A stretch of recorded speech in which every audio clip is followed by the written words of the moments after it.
Indodax itu kan berdiri di tahun 2014. Jadi 14, 15, 16, 17, 18, 19, 20. 7 tahun mereka baru dapat legalisasi dari Bapeti atau dari OJK ya teman-teman. Up, down, right down, looking for your love right now. La la la la, up, down, all around, turn my stomach upside down. La la la. Hai guys, welcome back with me again, Malvern Hero. Dan hari ini teman-teman kita bakalan membahas tentang apakah Oxtrade terdaftar di OJK. Nah, ini pembahasan menarik buat kalian ya teman-teman. Kenapa broker yang satu ini kenapa nggak dilegalisasi sama Indonesia atau sama OJK ya teman-teman. Oke, jadi teman-teman, kenapa ya setiap ada broker baru itu pasti lama banget legalisasinya. Sebenarnya bisa teman-teman, kayak Indodax sendiri itu bakalan lama banget legalisasinya. Seperti yang kita ketahui ya teman-teman, jadi Oxtrade adalah sebuah aplikasi sistem perdagangan opsi untuk forex sekaligus cryptocurrency guys. Dan di sini juga lebih dari 50 trading forex teman-teman, aset, dan ada free demo accountnya yang disediakan dari Oxtrade sendiri teman-teman. Mungkin untuk aplikasi Oxtrade ini teman-teman, menurut aku pribadi lebih beresiko ya, karena produk keuangan yang ditawarkan oleh perusahaan tersebut itu adalah kontrak untuk perbedaan atau yang disingkat CFD, dan termasuk keuangan kompleks lainnya teman-teman. Jadi teman-teman yang nggak tahu CFD nih aku jelasin ya.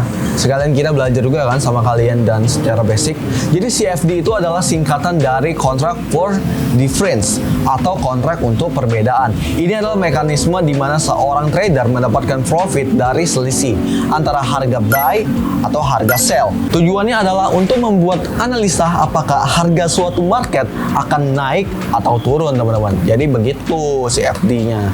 Dan ya pasti kalian ngerti lah ya. Kalau kalian nggak ngerti, aku bakalan kasih pengertiannya di bawah ini, atau di sini atau di mana aja ya. Jadi trading CFD ini memiliki resiko tingkat tinggi banget teman-teman, karena pengaruh market tadi yang kita bahas tadi ya, itu bisa aja menguntungkan, bisa aja merugikan kalian teman-teman. Jadi yang berakibatkan mungkin CFD tidak cocok untuk semua trader, karena ada kemungkinan kehilangan semua modal yang kalian miliki atau kalian tradingkan teman-teman. Tapi guys, kalian tidak boleh ya trading itu dengan modal yang modal panas ya, kayak kalian itu membutuhkan uang itu. Nah itu nggak boleh. Kenapa? Itu nanti bakalan kepikiran sama kalian, itu bisa membuat keluarga kalian hancur atau sama pacar kalian hancur.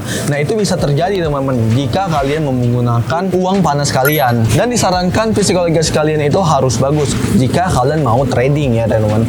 Jadi ya harus menggunakan uang dingin dulu jika kalian mau trading ya. Jadi sebelum kalian trading, pahami dulu resiko yang terlibat sama kalian sendiri. Nah ini dia teman-teman yang kita tunggu. Apakah Oxtrade aman dan apakah Oxtrade itu terdaftar di OJK?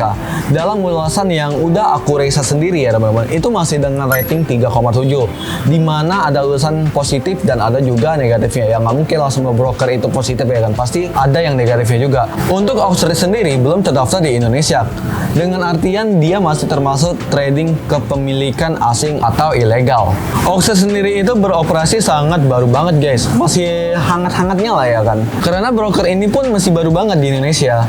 Jadi ya pasti sangat susah untuk mendapatkan legalisasi dari OJK, karena broker sebelah pun masih ilegal guys. Jadi kalian nggak usah pikirin yang macam-macam kayak apa ya, broker yang mana, broker yang itu. Pokoknya semua broker itu masih ilegal ya teman-teman. Karena broker ini pun masih baru banget di Indonesia, jadi pasti susah banget untuk mendapatkan legalisasi dari OJK.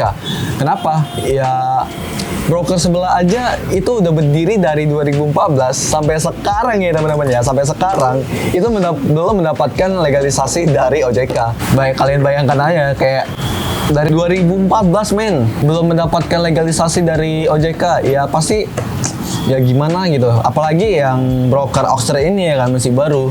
Ya itu pasti sangat susah banget. Bukannya susah ya, tapi mereka gimana cara jelasnya ya teman-teman. Pokoknya kalian pasti tahu sendiri ya. Itu sangat susah banget buat mendapatkan legalisasi. FYI, Indodax saja sekian lamanya berdiri teman-teman, baru dapat legalisasi di tanggal 29 Januari 2020 teman-teman yang lalu ya. Jadi mereka itu udah dapat legalisasi. Jadi dari 2014 ya, Indodax itu kan berdiri di tahun 2014. Jadi 14, 15, 16, 17, 18, 19, 20. 7 tahun mereka baru dapat legalisasi dari Bapeti atau dari OJK ya teman-teman. Nah, jadi itulah teman-teman kenapa sampai sekarang Outstreet itu masih belum terdaftar di OJK. Atau juga kita kalau misalnya websitenya diblokir, kita masih trading kan. Ya gimana caranya kita masih trading mendapatkan akun kita itu ya dengan cara apa? Dengan cara pakai VPN. Ya pastinya itu kunci utamanya kalau misalnya diblokir. Tapi ya jangan risau teman-teman. Kalau Outstreet itu pasti digantinya lagi pakai link barunya. Tapi kita punya link baru kok. Kita punya link sendiri dan itu kalau misalnya udah terblokir sama OJK dan aku masih punya teman-teman. Kenapa? Jadi link aku itu sistemnya kayak misalnya linknya Outstreet ini terblokir nih ya kan. Nah itu langsung tergantikan sama yang baru. Nah itu kalian bisa pakai, kalau enggak pun juga nggak apa-apa ya teman-teman. Jadi sekian teman-teman yang udah gua kasih tahu sama kalian, dan udah banyak juga ilmu yang kalian pasti dapat ya, karena kita juga nggak trading ya hari ini.